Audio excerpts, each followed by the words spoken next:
It is week number 2 of 260 Minutes. I'm here at Red Carpet Comedy. The doors are just about to open. It's always a bit weird doing the show because I run the show, then I have to perform on it. Sometimes it's tough to switch gears. We'll see how that goes this evening. And there's a couple things that I'm pretty confident in today, but usually that's a sign that they will bomb.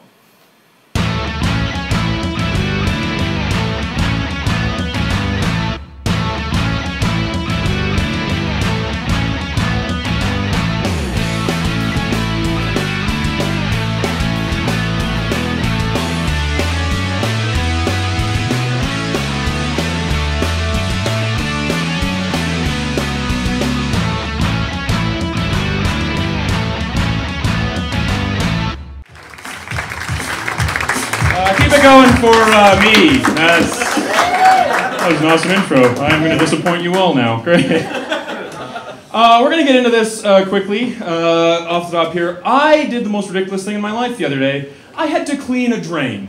Anybody else think this is absurd? The nature of a drain, not unclog, I had to freshen it up.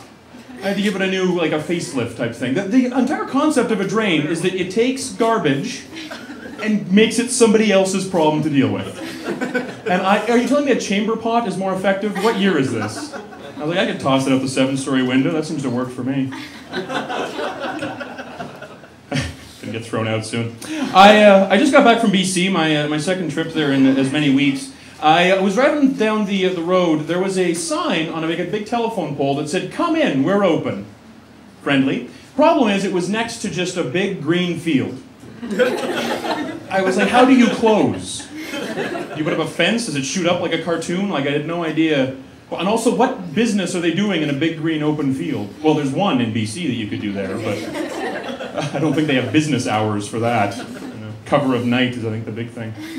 Big sign should have just said, "Come on in, we can't stop you." I was actually traveling on that trip with another comedian. A lot of you know her, Lori Gibbs. For those of you that don't know her, she is, okay? She is, she is joy personified. She is huggable and friendly and wonderful, and I am not those things necessarily. Like, we are polar opposites of one another. I'm actually surprised that when we're in the same room, we don't cancel each other out. Like we hug and just explode and create a new universe. But I actually, with Lori, of all the people, I actually had my first moment of realizing that we're doomed as a species. Because we were talking, and I don't know how we got on this topic, probably gossiping about somebody that we're clearly better than. And she said, yeah, it's going to be a rough week. I got to have these people in because we bought an ottoman 4 months ago, and it's already fraying. That just won't do. You know how when you're like listening to people, you try to picture them and empathize? I tried to picture the ottoman, but all I could see was the earth blowing up. I was like, oh, okay, it's over. I'm comfortable with that now. I like to think I'm a smart human being, but as soon as you think that, you are proven not to be. I can prove it, because every time I'm in like a mall or someplace and I see a pedometer, I immediately read it as pedometer.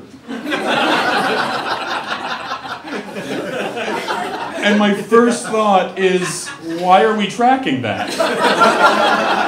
And my second thought is, hell yeah, we should be tracking that.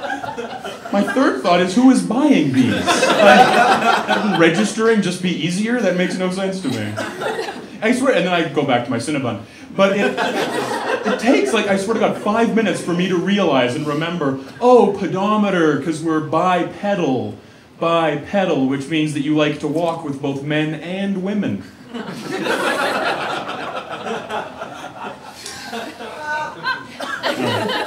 That one I'm keeping. I'm not good at handling math and grammar sometimes. My brain kind of shuts down at it. Math has failed me all too often. I'll talk about that in a minute. I was playing beach dodgeball on Sunday. True story, that's a thing. It is a thing. It's like dodgeball, but on a, well, beach. Litter box. Which is good, because sometimes you just gotta go. They only give you the one bathroom at this Buddy Community Center.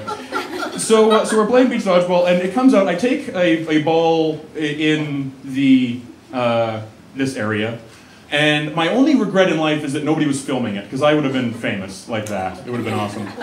But then the fact came out that the average number of testicles that men have is 1.7. it's average. It's not the mean, it's the average. Right? Like, because some guys have one because of whatever, and some guys have none, which would just look weird, but it's not my problem, okay? But I was just like, that's not funny just to think of the math. It's funny to think of the guy that has the 1.7. At which point would you say he has balls, or just ball? Like, is it plural? I think that's an all or nothing situation. Should deal with whole numbers there. It also comes up, and because I say like the average family, it has 2.5 kids, which practically speaking, I guess that means 2 kids and 1 miscarriage. I knew that's what I was going to do too. So that one I'm not keeping. It was my birthday on Sunday. No, it's not a thing. No. Jehovah's Witnesses have this one thing right. It's nonsense. I've never done this before. I've actually never admitted on stage my age. I just turned 27. I've never done that before because I've never cared. Like, it's never been a part. I've always also looked way older, and I didn't want to like break that because you get better shit when you're older. I don't know if you're aware of that. Like into bars, like just off the top. But I did my first corporate show when I was 16 years old, and these guys were like offering, like showing me pictures of their 21-year-old daughters. They were like, "Oh, how about this? You like her?" And in my head, I was trying to calculate how long I could pull off being over 18 to them. I was like, how long can I do this? And the numbers didn't work out, though, so it ruined something that could have been very educational. But I've always been an old man. Like, I take multivitamins. I stay awake at night worried about my cholesterol. I use full sentences when texting. I'm an old man. I got called an old soul a lot. I don't know what that means. I guess it's a possibility. Like, I don't know. Like the other day, my soul did kick some kids off my chakras. They were blocking my third eye. I had to get rid of them.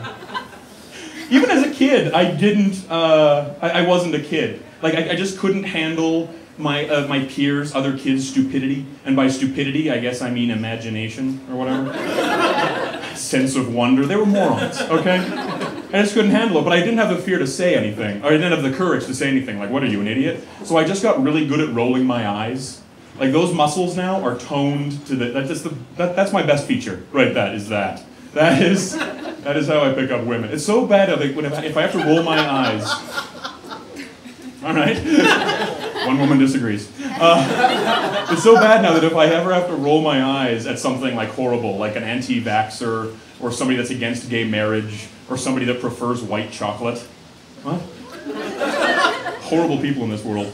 I will actually throw myself off balance. Like, I'll have to brace myself with my back foot. Like, oh, have you read The Secret? Okay. I'm going to tell you this story before I leave. Sometimes shows don't go well. This is not one of them. I think this is fine. You're lovely. A couple of years ago, though, it did not go well for me. I was doing a show at the Met Center downtown, and a few minutes before the show, I failed at one of the most basic human functions that I've ever failed at. I haven't failed at this since I was 4 years old. How do I put this? It's the first time in my adult life I threw out underwear. Of my own accord. Like, they were fine underwear, but not after that. But that's the problem. It's like, I had to then go out, like, it's awkward enough at that moment to be in that situation, you know, but then I had to go out and be confident in front of a room full of strangers. Like, hey, like, I had to be good at things that's difficult when I failed at something that should be freaking easy.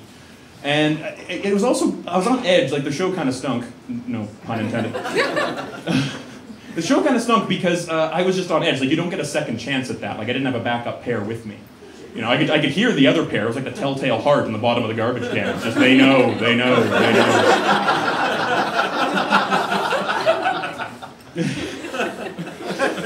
And there is no level of egomania that could be confident after doing something like that to yourself. Like, not even Hitler could come out after that and pull that off. Like, I think that history would be very different if just once Hitler shit himself. Just one time, just looking back going, oh, I am not an ideal man. Nothing arrogant about that shit. That's all for me. Thank you very, very much. Yeah, I chose to end on Hitler shitting himself. That's comedy, folks. Comedy. and I was just staring at them, like intensely. And not because I wanted to watch. Well, like, I kind of wanted to watch. Well, that was the second 260-minute set. Went pretty well again, which starts to worry me, because the more of them that go okay means that there's one going to be coming up that is just going to be spectacularly bad. Tonight, the one dark thing that I thought they wouldn't go for, the pedometer that they went for, and then the other one about the 2.5 kids, I thought they'd go for, and they did not. So, lesson learned, I think one of those will definitely stick around.